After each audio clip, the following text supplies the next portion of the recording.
मृत्युञ्जयाय रुद्राय नीलकण्ठाय शम्भवे अमृतेशाय शर्वाय महादेवाय ते नमः।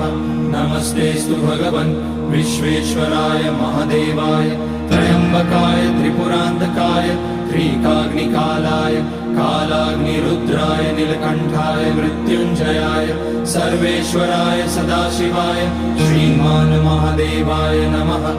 ॐ नमः शम्भवाय च मयोभवाय च नमः शङ्कराय च मयस्कराय च नमः शिवाय च शिवतराय च।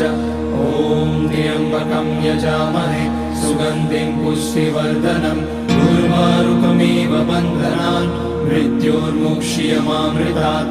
नागेन्द्रहाराय त्रिलोचनाय भस्माकराय महेश्वराय नित्याय शुद्धाय दिगम्बराय तस्मै नकाराय नमः।